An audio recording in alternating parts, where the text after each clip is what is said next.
चाचा चौधरी और साबू का कमाल। कंछेदी लाल बस के पीछे दौड़ता हुआ, अरे भैया जरा रोक ना ना ना ना। लेकिन बस नहीं रुकती है और चली जाती है। ओह, बस छूट गई, तेरा सत्यानाश जाए।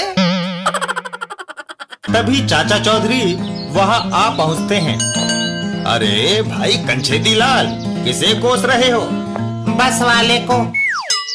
मैंने दफ्तर जाना था, कम वक्त बस छूट गई। अब पता नहीं दूसरी कब आए, मुझे देरी हो जाएगी। दूसरी बस तो घंटे 2 घंटे से पहले नहीं आएगी। एक दूसरी तरकीब है, साबू अभी इधर से गुजरेगा। अगर वह तुम्हें घूसा मार दे तो तुम उड़ते हुए अपने दफ्तर पर जा गिरोगे। ये सुनकर कंछेदी लाल खुश हो जाता है। ठीक है। और चाचा चौधरी आगे चल देते हैं। Tata bye. कंछेदी लाल वहीं खड़ा होकर साबू के आने का इंतजार कर रहा होता है। पता नहीं साबू कब आएगा। जिंदगी भी क्या है, घूसा भी खाओ और इंतजार भी करो। तभी उसे साबू आता हुआ दिखाई देता है। आहा, आ गया। इसे गुस्सा दिलाना चाहिए ताकि यह जोर का हाथ मारे। मेरा दफ्तर भी कम दूर नहीं। और कंछेदी लाल साबू को आवाज लगाता है। अरे ओ गधे, देखता नहीं मैं खड़ा हूँ, मुझे सलाम कर। चूहे, तेरी ये हिम्मत! जल्दी कर, नहीं तो एक ऐसा झापड़ रसीद करूंगा कि तू आगरे जा पहुंचेगा। और साबू गुस्से में भरकर कंछेदी लाल को हाथ में उठा लेता है। अरे तू क्या मुझे झापड़ मारेगा? मैं ही तुझे मजा चखाए देता हूँ। और साबू एक जोरदार घूसा कंछेदी लाल को रसीद कर देता है। ये ले। और कंछेदी लाल उड़ता हुआ दूर जा गिरता है। ओह! चाचा चौधरी वहां से गुजरते हैं तो कंछेदी लाल से पूछते हैं, कंछेदी लाल, रो क्यों रहे हो? क्या साबू ने तुम्हें घूसा नहीं मारा? मारा था, लेकिन उसने उल्टी दिशा में घूसा मार दिया। पहले मैं दफ्तर से 5 किलोमीटर दूर था, आप 10 किलोमीटर।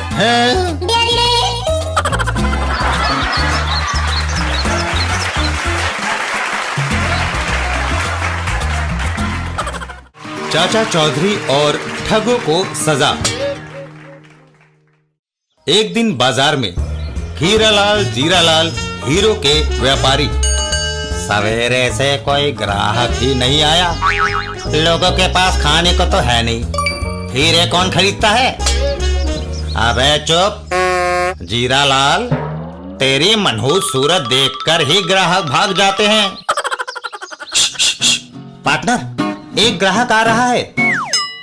वो बेचारा किस्मत का मारा हीरालाल जीरालाल के पास आ जाता है। लीजिए ये कोहिनूर हीरा, मैंने आप जैसे कदरदानों के लिए ही संभाल रखा है। कोहिनूर? जी हाँ, ये वही कोहिनूर हीरा है जो बादशाह शाहजहां के पास था। फिर इसे चंगेज खान ले गया। उसके बाद ये अंग्रेजों के पास चला गया, उनसे मैं ले आया हूँ। कीमत सिर्फ 1000। सिर्फ 1000?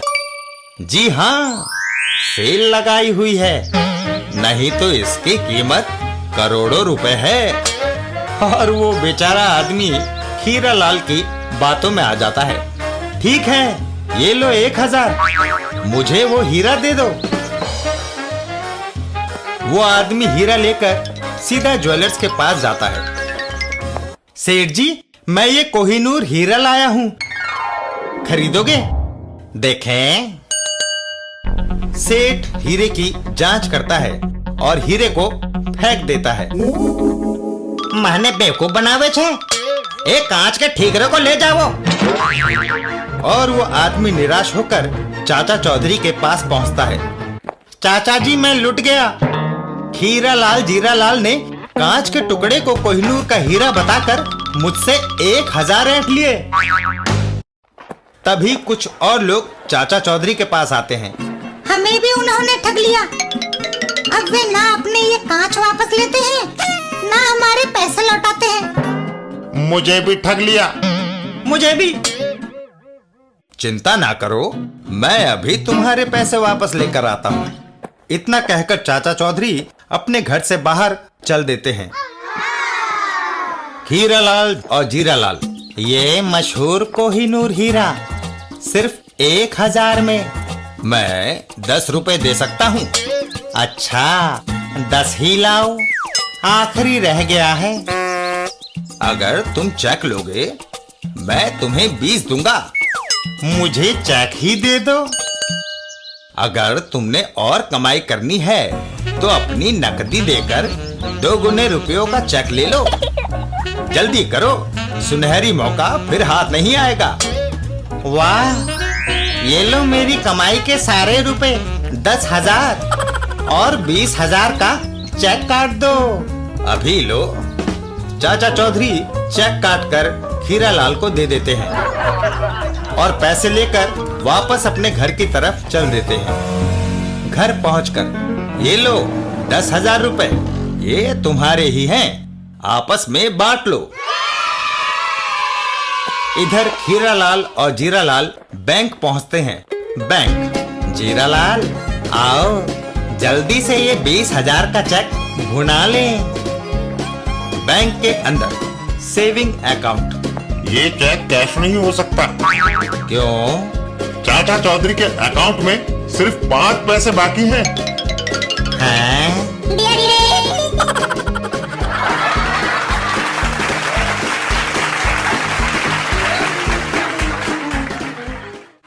चाचा चौधरी और मक्खन चोर। एक दिन चाचा चौधरी के घर पर, चाचा जी आपका टारकोल का ड्रम आ गया। ठीक है, इसे अंदर रख दो। वो मजदूर टारकोल का ड्रम अंदर रख देता है। चाचा जी मैंने ड्रम कमरे में रख दिया है, आकर अपनी मजदूरी ले जाओ। इधर चाची, अजी मैंने कहा घर में मक्खन बहुत इकट्ठा हो गया है। कितना? चाची मक्खन को एक ड्रम में डाल देती है। एक ड्रम भर गया है। आज तो मक्खन के ड्रम को यहीं रहने दे, कल सवेरे मैं किसी डेयरी वाले को बेच दूंगा। अच्छा जी। इधर चाचा चौधरी के घर के बाहर लोटन और मोटन। भाई लोटन, चाचा चौधरी के घर में मक्खन बहुत इकट्ठा हो गया है। हाँ भाई मोटन, चाची को कहते तो मैंने भी सुना है। अगर हम ये मक्खन से भरा ड्रम चुरा लें तो पेट भर कर खुद खाएं और जो बचे उसे सैकड़ों रुपयों में किसी डेयरी वाले को बेच दें। वाह, क्या तरकीब निकाली है। और उसी रात को चाचा चौधरी रात को अपने घर के दरवाजे भी खुले छोड़ देता है। उसे गलतफहमी है कि कोई चोर उचक्का उसके घर में घुस नहीं सकता। दोनों चाचा चौधरी के घर में घुस जाते हैं। अजी, मुझे साथ वाले कमरे में किसी के पाँव की आवाज सुनाई दे रही है। भगवान, हमारे घर से कोई कुछ नहीं ले जा सकता, चुपचाप सो जा। लोटन और मोटन मक्खन के ड्रम के पास। अरे यहाँ तो 2-2 ड्रम पड़े हैं, अंधेरे में पता नहीं मक्खन किसमें है। ये ड्रम काफी भारी है, मक्खन वाला जरूर यही है। लोटन और मोटन एक ड्रम को उठा लेते हैं।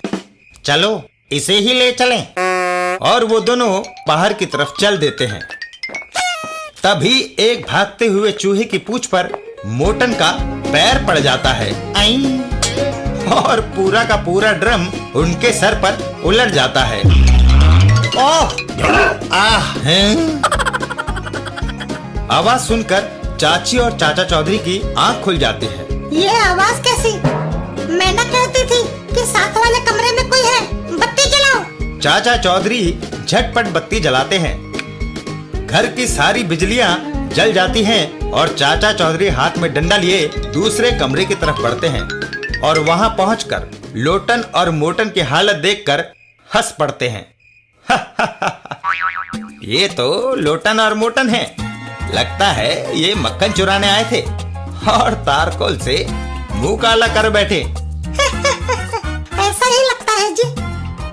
चाचा चौधरी उन दोनों को कमरे में बंद कर देते हैं। सवेरा होने पर उन्हें पुलिस के हवाले करूंगा।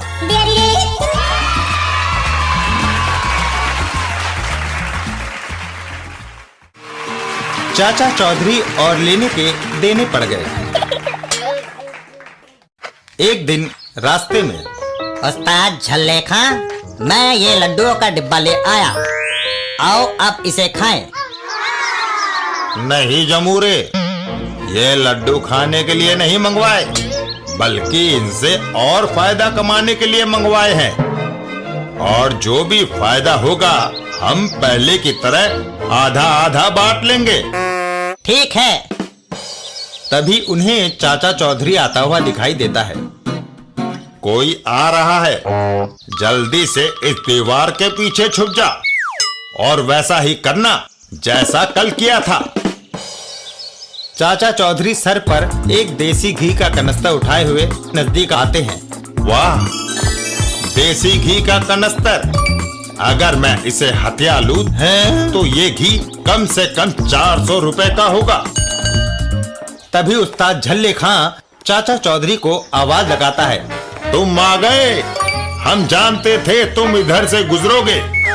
वो कैसे? हम जादू के जरिए सब कुछ जान लेते हैं। क्या तुम जादू का खेल देखोगे? दिखाओ। इस कनस्तर को दीवार के पास रख दो। चाचा चौधरी उस कनस्तर को झल्ले खां की बताई जगह पर रख देते हैं। लो, रख दिया। झल्ले खां एक कपड़ा कनस्तर के ऊपर डाल देता है। तुम्हारे कनस्तर पर यह कपड़ा डाल दिया है। और फिर झल्ले खां एक मंत्र बोलता है, अंतर मंतर जंतर, कनस्तर हो जा छूमंतर। झल्ले खां कपड़ा उठाता है। लो, तुम्हारे सारे घी के लड्डू बन गए। और मेरा कनस्तर वो गया पाताल में। हैं? तुम ये लड्डू खाओ और मौज उड़ाओ। चाचा चौधरी उसके हाथ से लड्डू का डिब्बा ले लेते हैं। अच्छा भाई, तुम कहते हो तो लड्डू ही खाता हूँ। अच्छा, अब मैं चला, टाटा। उस्ताद झल्ले खां दीवार की दूसरी ओर जाता है। अरे जमूरे, भाग, कहीं उसे पता न चल जाए। दोनों जने वहां से भाग खड़े होते हैं। कुछ दूरी पर पहुंचकर, आओ अब इस कनस्तर को खोलें। दोनों कनस्तर को खोलते हैं और कनस्तर खोलते ही, हैं? कनस्तर में तो राख भरी है। तभी चाचा चौधरी वहां आते हैं। ये राख मैं कनस्तर में भरकर कारपोरेशन के कूड़ेदान में फेंकने जा रहा था। हैं?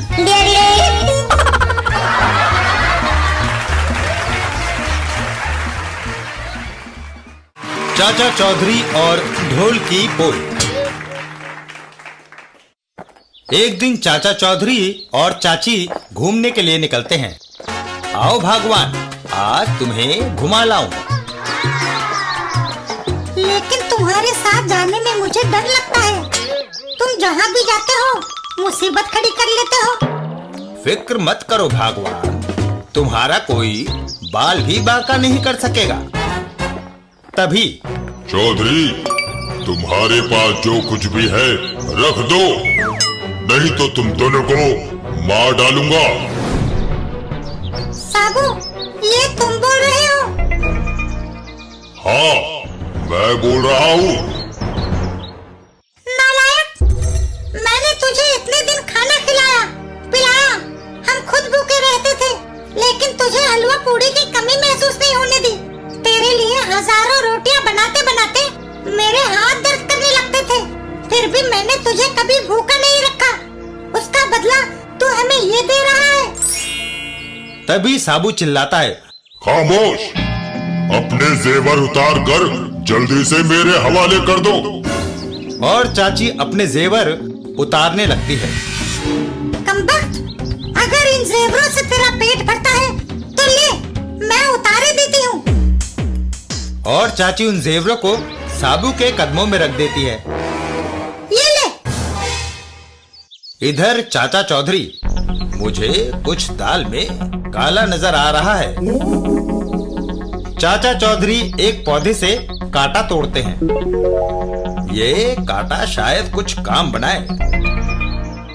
चाचा चौधरी और साबू, चलो चौधरी, तुम भी अपनी जेबें खाली कर दो।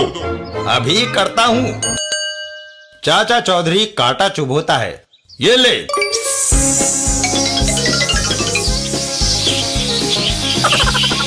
अरे छज्जू, भेद खुल गया, अब क्या करें? झगड़ो, भागो और जान बचाओ। तभी चाचा चौधरी लाठी लेकर उन दोनों को घेर लेते हैं। कहाँ भागते हो कमबख्तों? रबड़ का साबू बनाकर हमें ठगना चाहते थे? माफ कर दो। तभी साबू उन्हें आता हुआ दिखाई देता है। कहो चाचा जी, कहाँ अकेले घूम रहे हो? लो, भाग्यवान, अपना असली साबू आ गया।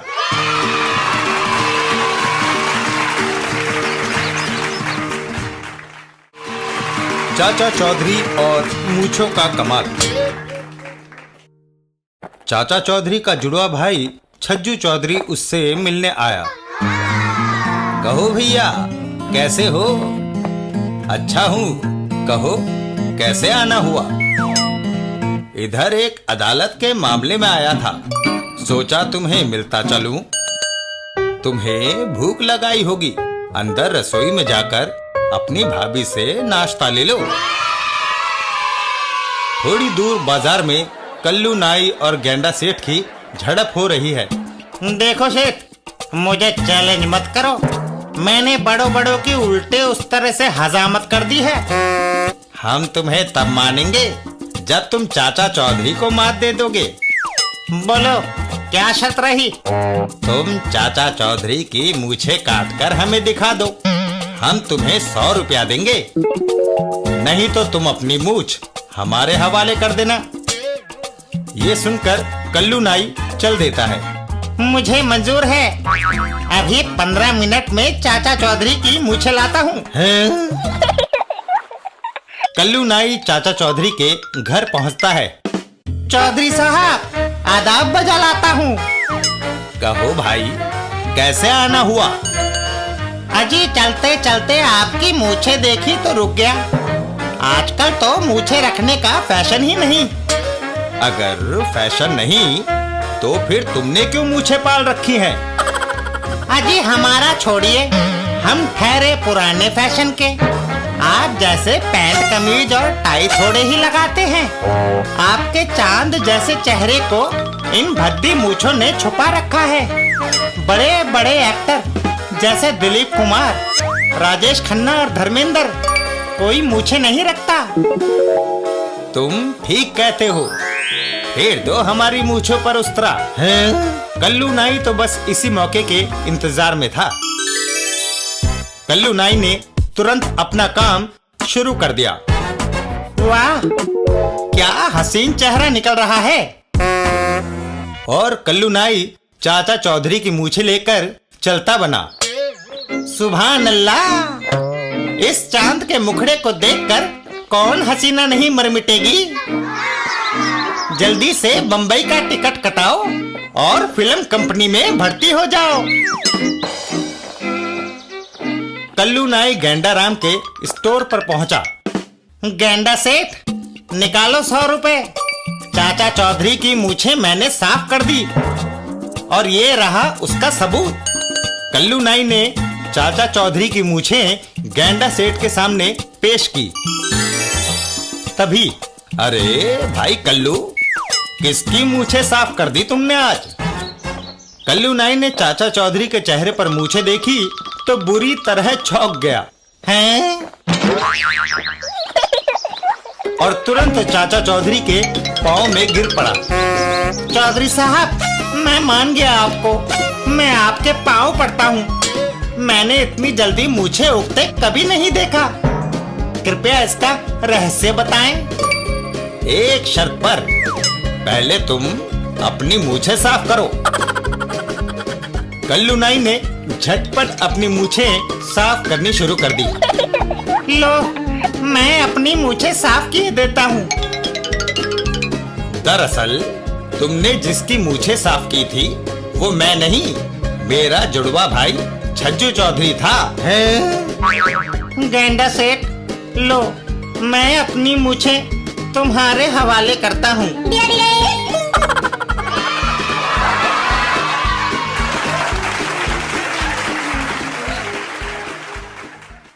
चाचा चौधरी और दांतों का डॉक्टर। एक दिन पहलवान गोबर सिंह आग बबूला होकर चाचा चौधरी के पास आया। चौधरी, तुम अपने आप को बड़ा सिकंदर समझते हो। आज मैं तुम्हारे बखिए उधेड़ने आया हूँ। मच्छर, तेरी ये हिम्मत, मैं अभी तेरे सारे पेच ढीले करता हूँ। साबू, तुम चुप रहो। हाँ भाई गोबर, तुझे क्या तकलीफ है? तुम्हारी सारी ताकत इस लंबू साबू की वजह से है। अगर ये बीच में ना आए तो तुम्हें मार मार कर मैं छठी का दूध याद करा सकता हूँ। फिर तुम्हारा कोई सिक्का नहीं मानेगा और लोग तुम पर हंसेंगे। कमाल है। ठीक है, साबू बीच में नहीं आएगा। देखें तुम में कितनी ताकत है। पहलवान गोबर मुक्का तान चाचा चौधरी की ओर बढ़ता है। संभालो, मेरा फौलादी मुक्का आया। Oh no no no no. उसी समय चाचा चौधरी एक तरफ सरक जाता है। उई, मेरी उंगलियां टूट गई।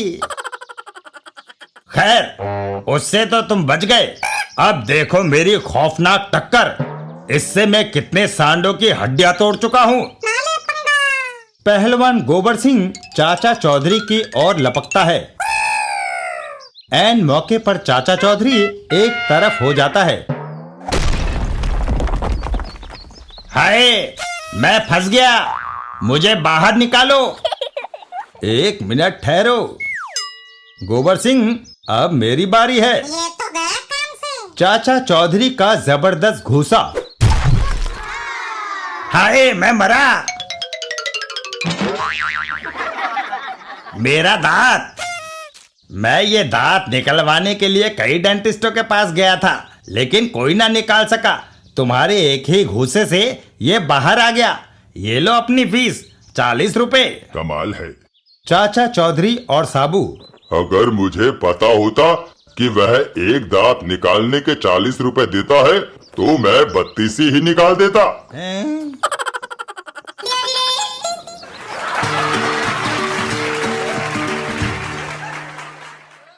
चाचा चौधरी और पेटी का रहस्य। गब्बर सिंह का भाई झज्जर सिंह जब जेल से छूटकर आया तो वह बहुत गुस्से में था। मेरा भाई गब्बर सिंह कहाँ है? सरदार, वो तो उसी दिन जेल चला गया जिस दिन आप छूट कर आए। आपको तो पता ही है कि हमेशा ऐसा होता है कि आप अंदर होते हैं तो वो बाहर, वो अंदर होता है तो आप बाहर। भगवान ने क्या संजोग मिलाया है। खामोश। बताओ, मेरे भाई को किसने जेल भिजवाया? पुलिस ने? नहीं, पुलिस को चकमा देकर तो वो बचता रहा, लेकिन चाचा चौधरी के साथ एक मुठभेड़ में वह पकड़ा गया और चाचा चौधरी ने उसे पुलिस के हवाले कर दिया। चाचा चौधरी, ये किस कबूतर का नाम है? सरदार, आप 10 साल जेल में रहे, आपको पता नहीं इस दौरान बाहर क्या क्या होता रहा। चाचा चौधरी एक दुबला पतला मगर तेज दिमाग वाला आदमी है। बड़ों बड़ों ने उसके आगे घुटने टेक दिए। डाकू झज्जर सिंह हाथ में मशाल लिए चाचा चौधरी के घर की ओर चल देता है। आओ मेरे साथ, मैं उस कमबख्त के घर को जलाकर राख कर दूंगा और फिर उसके सारे परिवार को मार डालूंगा। सरदार, वो रहा चाचा चौधरी। चूहे, तूने मेरे भाई को जेल भिजवाया। ले, अब उसका अंजाम भुगत। जला दो इसके घर को। ठहरो, तुम चाहे मेरे घर में आग लगा दो, मगर मेरी इस पेटी को न जलाना। इधर लाओ इसे। पहले मैं इस पेटी को ही जलाऊंगा। लगा दो इसको आग। डाकू चाचा चौधरी की पेटी में आग लगाते हैं। आग लगते ही एक धमाका होता है। चाचा जी, ये क्या? उस पेटी में बारूद भरा था टिंगू मास्टर। है आए!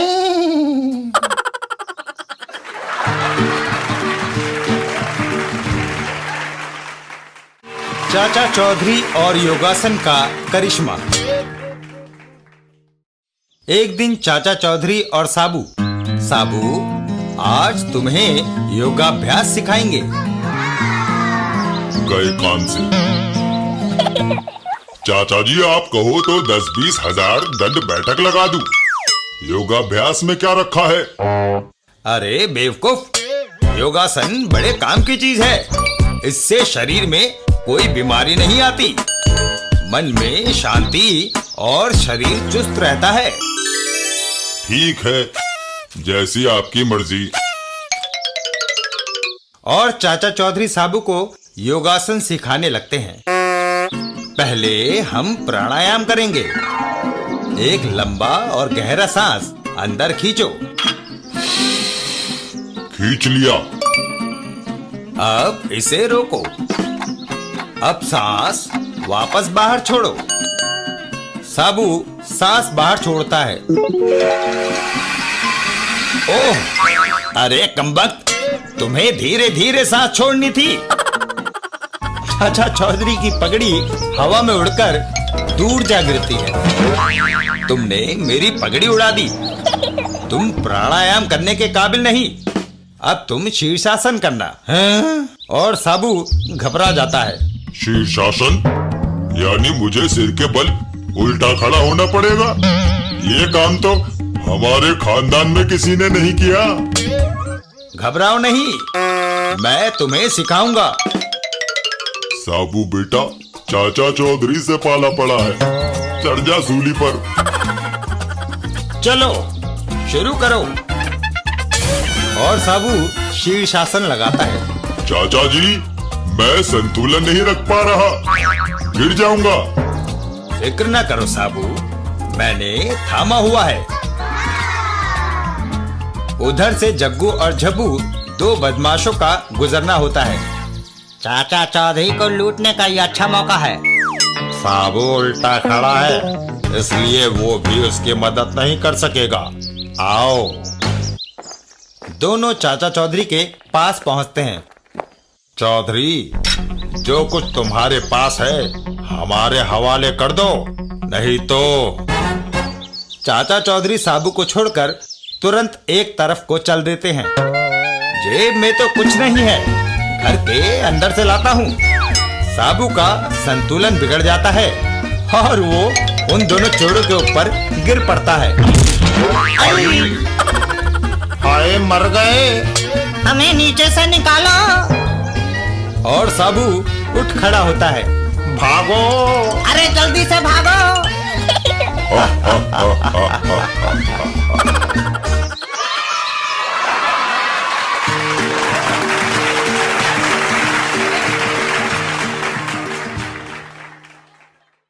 चाचा चौधरी और रिटायर होने की खबर। एक दिन चाचा चौधरी के घर पर। चाचा जी, क्या ये अफवाह सच है कि आप रिटायर हो रहे हैं? भाई, मैं अब काफी बूढ़ा हो गया हूँ। मैं चाहता हूँ कि बाकी की उम्र आराम से गुजारूं। कुछ ही मिनटों में दुनिया भर के टेलीप्रिंटर्स ये खबर भेजने में लग गए। दूसरे दिन विश्व के सारे अखबार इस खबर से भरे हुए थे। चाचा चौधरी टू रिटायर। चाचा चौधरी रिटायर हो रहे हैं। चाचा चौधरी टू रिटायर। चाचा चौधरी रिटायर हो रहे हैं। बहुत बुरी खबर है। चोर उचक्कों से भोले भाले लोगों की रक्षा कौन करेगा? इधर कुछ बच्चे चाचा चौधरी के पास। चाचा जी, आप रिटायर क्यों हो रहे हैं? हम बच्चों का मनोरंजन कौन करेगा? सुना है चाचा चौधरी रिटायर हो रहे हैं। इस खबर से बाजार में सोने की कीमतें आंधे मुंह गिर गई है। वह क्यों? अरे भाई, चाचा चौधरी के ना होने से चोर डाकुओं के हौसले बुलंद हो जाएंगे। घर में कोई कीमती चीज रखना नहीं चाहता। लोग धड़ाधड़ सोना बेच रहे हैं। चाचा चौधरी और साबू। साबू, ये गठरी में क्या लाए हो?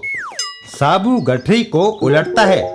ये देश विदेश के लोगों की तुम्हारे नाम चिट्ठियां हैं, जो यह चाहते हैं कि तुम अभी रिटायर ना हो। बहन, सुना है तुम्हारे पति रिटायर हो रहे हैं। अच्छा है, मैं तो इस रोज रोज की मारधाड़ की जिंदगी से परेशान हो गई हूँ। डाकू गब्बर सिंह। गब्बर सिंह, चाचा चौधरी रिटायर हो रहा है। ये तो बड़ी अच्छी खबर है। इस खुशी में एक आलीशान जश्न होना चाहिए। सारे देशों के डाकुओं को संदेश भिजवा दो कि वे हमारे जश्न में शामिल हो। और डाकू गब्बर सिंह के जश्न में विश्व भर के डाकू आए। हमारे अमेरिका के डाकुओं में इस खबर से खुशी का लहर दौड़ गया है। फ्रांस में भी, जापान के डाकुओं में भी। अरे, चाचा चौधरी आ रहा है। भागो भागो। चाचा चौधरी और डाकू गब्बर सिंह। हाय। साबू भागते डाकुओं पर जाल फेंकता है। कहाँ भागते हो? चाचा चौधरी का इंटरव्यू। दरअसल विश्व पुलिस इंटरपोल से मुझे तार मिला था कि वे विश्व के सारे डाकुओं को इकट्ठा पकड़ना चाहते हैं, इसलिए मैंने यह ट्रिक चली थी। चाचा चौधरी का दिमाग कंप्यूटर से भी तेज चलता है।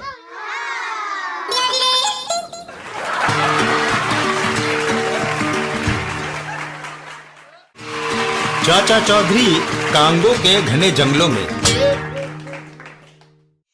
एक बार चाचा चौधरी कांगो के घने जंगलों में गए। साबू और टिंगू मास्टर भी उनके साथ थे। जंगली जानवरों से बचकर रहना। तभी टिंगू मास्टर की नजर एक मक्खी पर पड़ती है। चाचा जी, देखो कितनी बड़ी मक्खी।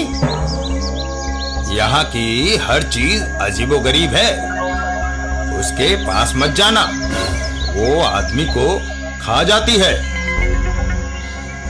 और वो तीनों आगे बढ़ चलते हैं। आगे जंगल कम हो गया है। टिंगू मास्टर, तुम पीछे रह गए हो, जरा जल्दी कदम बढ़ाओ। तभी अचानक एक चील टिंगू मास्टर पर झपटती है। चाचा जी बचाओ! और वो चील टिंगू मास्टर को अपने पंजों में उठाकर उड़ जाती है। चाचा जी, वो पक्षी उसे बहुत ऊंचा ले गया है। चाचा चौधरी अपनी बंदूक तान देते हैं।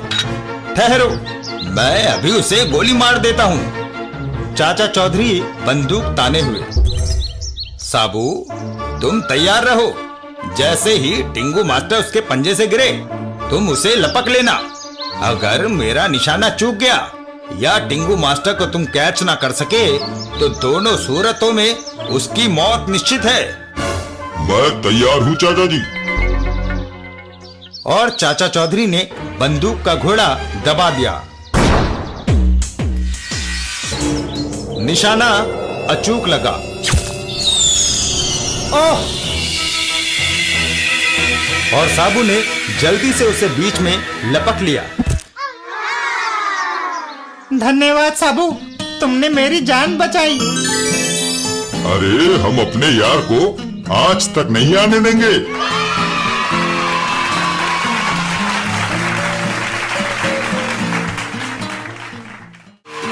चाचा चौधरी और पोल खुल गई। स्कूल से आने के बाद बच्चों ने मैदान में खेलना शुरू कर दिया। और ये लो। तभी उनकी बॉल उछलती हुई झाड़ियों में जा घुसी। जैसे ही एक बच्चा बॉल लेने झाड़ियों के पास गया तो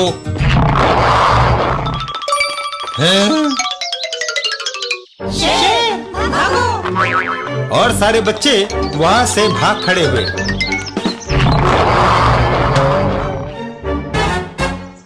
दूसरे दिन बच्चे उसी जगह पर क्रिकेट खेल रहे थे।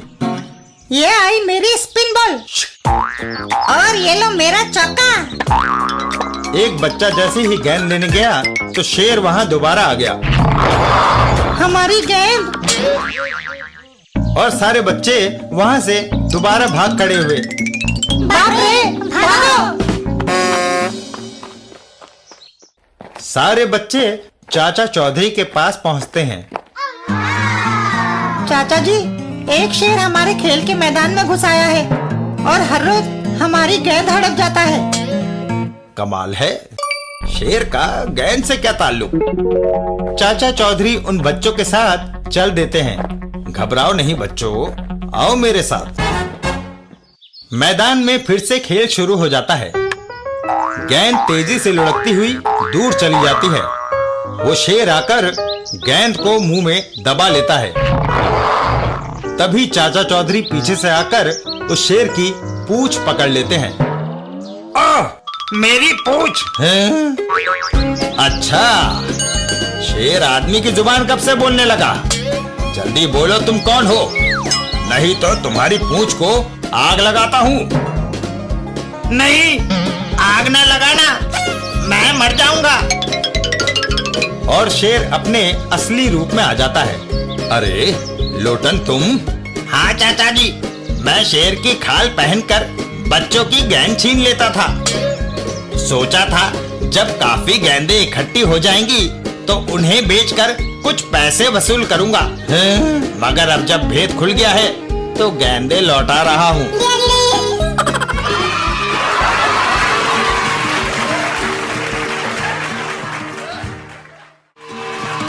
चाचा चौधरी और समुद्री राक्षस का मुकाबला।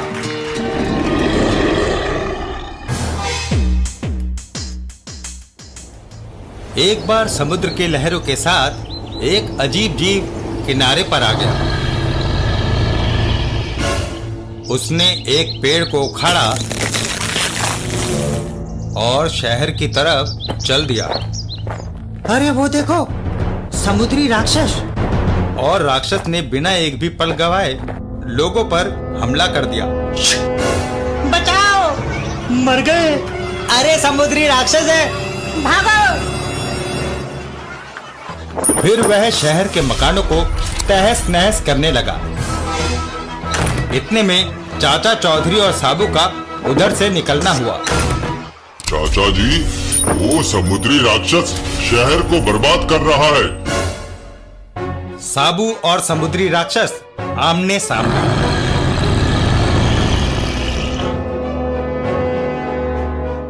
समुद्री राक्षस बिना एक भी पल गवाए साबू पर हमला कर देता है।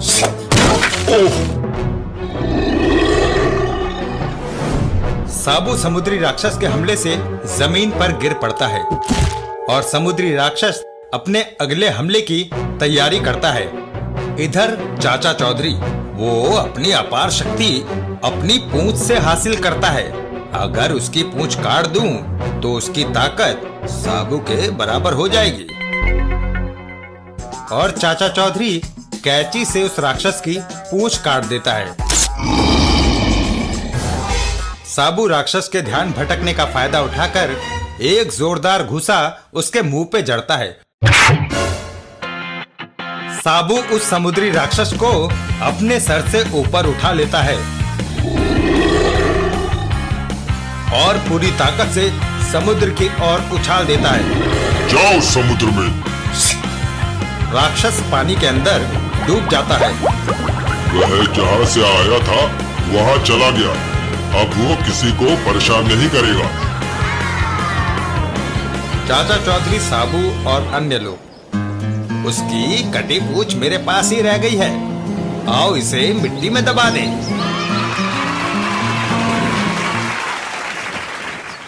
चाचा चौधरी और विचित्र षड्यंत्र। एक दिन चाचा चौधरी के घर पर, अरे भगवान, आज टिंगू मास्टर दिखाई नहीं दे रहा। वह मछली पकड़ने का कांटा लेकर सवेरे ही निकल गया है। मछली पकड़ने का कांटा लेकर? हाँ, वह कह रहा था कि इतनी बड़ी मछली पकड़ कर लाऊंगा कि किसी ने ना देखी हो। चाचा चौधरी साबू को लेकर चल देते हैं। साबू, आओ मेरे साथ, मुझे डर है कहीं मछली ही टिंगू मास्टर को खींचकर समुद्र में ना ले जाए हैं? वहां से थोड़ी दूरी पर इस डिब्बे में तेजाब है। जब चाचा चौधरी इधर से गुजरेगा तो मैं उस पर डाल दूंगा, काम तमाम हो जाएगा। वो दोनों बदमाश वहीं बैठकर इंतजार करने लगते हैं। उसके आने में अभी देर है, तब तक बैठकर इंतजार करो। इधर चाचा चौधरी और साबू, साबू तू उस रास्ते से जा और मैं इस रास्ते से जाता हूँ। चाचा चौधरी दूसरी तरफ चल देते हैं। वो दोनों बदमाश, चाचा चौधरी आ रहा है, तैयार हो जाओ। चाचा चौधरी के पास आते ही वो बदमाश हमला कर देते हैं। ओह! दोनों बदमाश बुरी तरह से चौंक जाते हैं। हैं? यह आदमी मांस का बना है या फौलाद का? तेजाब फेंकने पर भी वैसा का वैसा है। तभी टिंगू मास्टर की आवाज उनके कानों में पड़ती है। तुम्हारा तेजाब का डिब्बा ये रहा, जो तुम्हारे हाथ में है वो मेरा पानी का डब्बा है। हैं? मैंने दोनों बदल दिए थे। दोनों बदमाश, अब गनीमत इसी में है कि यहाँ से खिसको। चाचा चौधरी और टिंगू मास्टर, जब मैंने देखा कि ये लोग तुम्हें मारने का षड्यंत्र बना रहे हैं तो मैं मछली पकड़ने नहीं गया और उस पेड़ पर चढ़कर बैठ गया। शाबाश टिंगू मास्टर।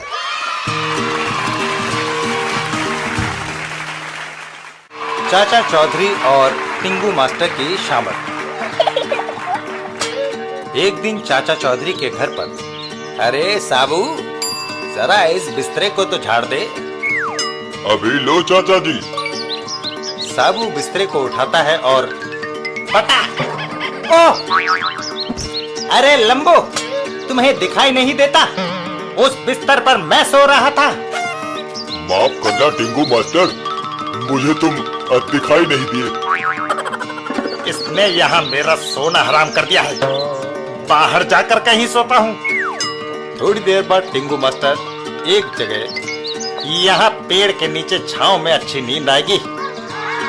और थोड़ी देर में टिंगू मास्टर सो जाता है। पेड़ के सूखे पत्ते झड़-झड़ कर टिंगू मास्टर पर गिरने लगते हैं। और फिर थोड़ी ही देर में तभी एक म्यूनिसिपैलिटी का ट्रक आकर रुकता है। अरे साबू भैया, वो पत्तों का ढेर उठाकर जरा मेरे ट्रक में डाल दो। अभी लो। साबू झुककर पत्तों के ढेर को उठाता है और ट्रक में डाल देता है।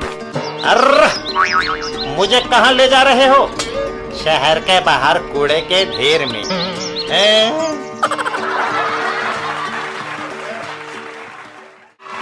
चाचा चौधरी और समोसे। चाचा जी, आप यहाँ बैठे हैं? मैं गरम गरम समोसे तलकर आपके घर देने जा रही थी। मैं आज तुम्हारे हाथ के समोसे नहीं खाऊंगा। क्यों? क्योंकि जब मैं इधर आ रहा था तो रास्ते में नत्थू पंसारी ने बताया कि तुमने आज एक बोरी लाल मिर्चें खरीदी हैं। सचमुच मैं आज चाचा चौधरी को बेवकूफ बनाना चाहती थी। समोसे में इतनी कूट कूट कर मिर्चें भरी है कि खाने वाले की जीभ जल जाए और आंखों से पानी टपकने लगे। तभी तो कहते हैं कि चाचा चौधरी का दिमाग आने वाली मुसीबत को पहले से ही भांप लेता है। चाचा चौधरी का दिमाग कंप्यूटर से भी तेज चलता है। एक कहावत। चाचा ना सही, चाची घर में अकेली होगी, आओ उसे जाल में फंसाएं। ठीक है, वह है भी सीधी सादी, जल्दी चाल में आ जाएगी। आओ बहन, कैसे आना हुआ? चाची, तुम्हारे लिए गरम गरम समोसे लाई हूँ। वाह! और चाची जी समोसे लेकर अंदर चली जाती है। हाय, जीभ जल गई। मजा आ गया।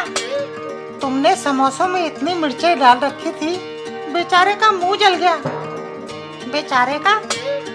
तो क्या समोसे तुमने नहीं खाए? नहीं, वो समोसे मैंने एक सज्जन को परोस दिए जो अंदर बैठे मेरे पति का इंतजार कर रहे थे। अरे, ये तो मेरे पति हैं। हाय, मर गया।